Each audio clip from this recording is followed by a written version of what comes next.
ভুল চিকিৎসায় রোগীর মৃত্যুর অভিযোগকে ঘিরে বগুড়া ডায়াবেটিক ও স্বাস্থ্যসেবা হাসপাতালে তুলকালাম কাণ্ড ঘটেছে।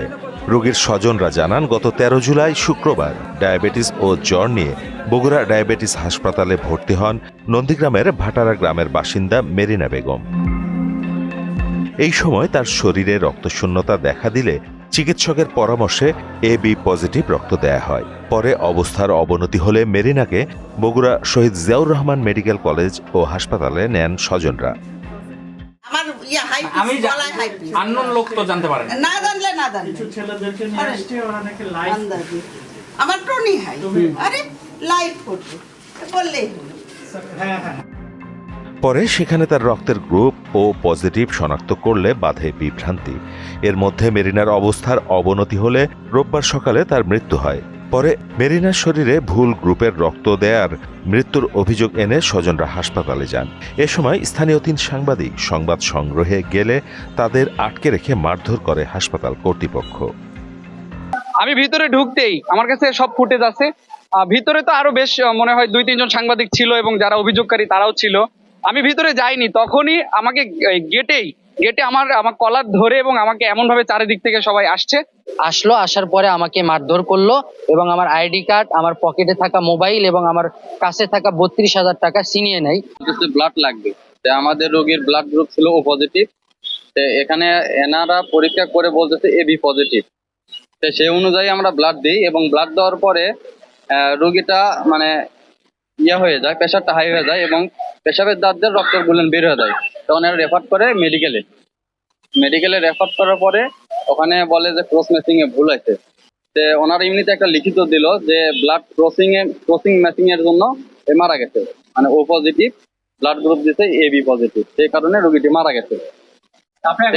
কি করবেন বলেন? আমি এখানে আসছিলাম যাতে একটু বিচার পাই এবং আমরা গরিব মানুষ, এখানে অনেক টাকা 2 দিনে ব্যয় হয়ে গেছে, প্রায় 40-45,000 টাকার মতন ব্যয় হয়ে গেছে 2 দিনে। যা বলছে যে চিকিৎসা বলছে যে ট্রিটমেন্টের কথা বলছে যে এক্সরে বা যে কোনো পরীক্ষা নিরীক্ষা সবকিছু বলা হয়েছে। এ ব্যাপারে জানতে চাইলে হাসপাতালের পরিচালক সদুত্তর দিতে পারেননি, তবে ঘটনার তদন্ত করে ব্যবস্থা নেয়ার আশ্বাস দেন। ওনারা বিশ্বাস করছেন না যে সিরিয়াস, এত সিরিয়াস যে এই রোগীদেরকে কিন্তু আমরা রাখতে পারি না, আমরা রাখবো না। তো আপনারা যদি আমাদেরকে লিখে দেন যে কেউ দায়ী থাকবে না, তাহলে আমরা চেষ্টা করতে পারি। তখন ওনারা লিখে দেন আমাদেরকে যে এই রোগী এত সিরিয়াস, আমরা সবকিছু জেনে আছে আমাদের কাছে। ওনার হাজবেন্ড এটা স্বাক্ষর করে না। তারপরেও এটা 12টার সময় স্বাক্ষর করে, কিন্তু আমরা আগে থেকেই জানাচ্ছি তাকে। তারপরে ওনারা রক্ত আনতে যখন আনে, তারপরে এটা 5টার দিকে আমরা রক্তটা দিতে পারি। এবং ওনাদেরকে সবসময় বলি রোগী কিন্তু খারাপ, যে কোনো সময় বেশি খারাপ হয়ে যেতে পারে, আমাদের এখানে ICU এর ব্যবস্থা নাই, আপনারা নিয়ে যান। তা যাই হোক, শেষ পর্যন্ত আমাদের ডাক্তার থাকে না তা না, কিন্তু 24 hours round the clock doctor থাকে এবং তারা ওখানেই অবস্থান করে। আমাদের সিস্টারদেরও ওখানেই অবস্থান করে, আপনারা দেখেন সেই ব্যবস্থাপনাই করা আছে।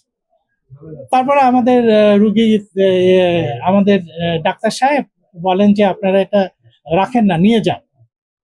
এসে আমাদের যে আইনশৃঙ্খলা পরিস্থিতি ছিল, আমি এসে ভালো পেয়েছি, এখনো ভালো আছে। একটি পক্ষ, একজন ব্যক্তি, মহিলা মেরিনা নামে, মারা যাওয়ার পক্ষে ডাক্তারদের দায়ের ব্যাপারে কথা হচ্ছিল। যদি এরকম ওই রোগীর যে আত্মীয় স্বজন আছে, তারা যদি আমাদের কাছে কোনো লিখিতভাবে অভিযোগ করে, তাহলে আমরা তদন্ত সাপেক্ষে ব্যবস্থা নেব। সুদবিহীন ব্যাংকিং এর আত্মশুদ্ধির পথ NRBC ব্যাংকের ইসলামিক ব্যাংকিং আল আমিন। মৃত মেরিনা বেগম নন্দীগ্রামের ভাটার ইউনিয়নের শশীনগর গ্রামের সিদ্দিকুর রহমানের স্ত্রী। মাহমুদ হোসেন, মোহনা ডিজিটাল।